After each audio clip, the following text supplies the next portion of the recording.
I grew up in a small town in Mexico where everybody went to one church and one church only.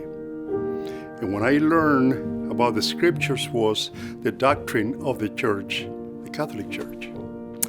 And growing up, it was more of a sense of an obligation, not because of my decision, but it was my parents' wish and their decision. And so it was nothing personal for me. It was kind of an obligation to go to church. And as I went along in growing up, that's all I knew.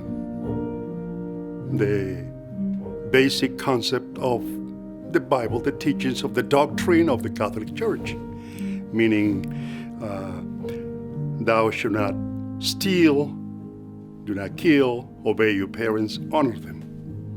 The 10 Commandments. Nothing wrong with that.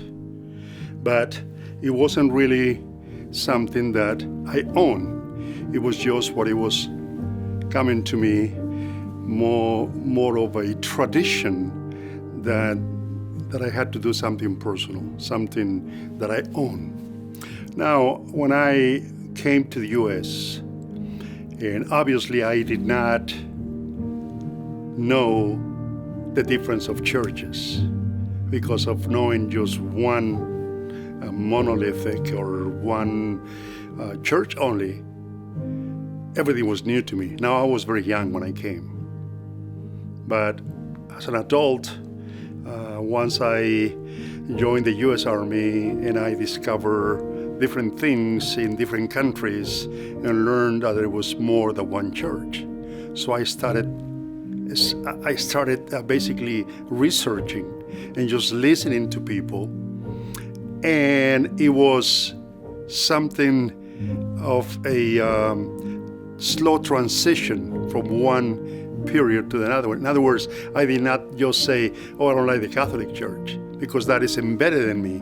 That those basic principles that are almost alike, except the liturgy and all that stuff, and the non-personal relationship with God. So when I learned that, and that really was a pivotal point in me saying, there is something else. And so I slowly began attending different churches, invited by different people along my life, and I'm talking about the last 30, 40 years. And so, again, it was not like one day, just, I don't want to go there, I want to change to this. No, it was a gradual change. And so that is my experience.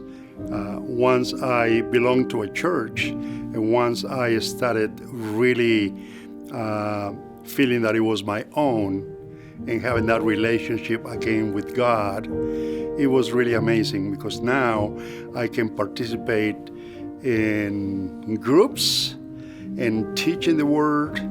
I even translate for the church to non-English speakers so that I participate in the kingdom, basically.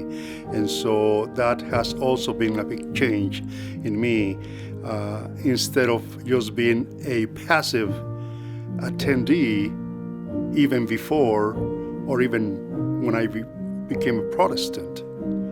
Now I'm an active person that are really following what Jesus wants us to do, to go and spread the word and to basically expand his kingdom.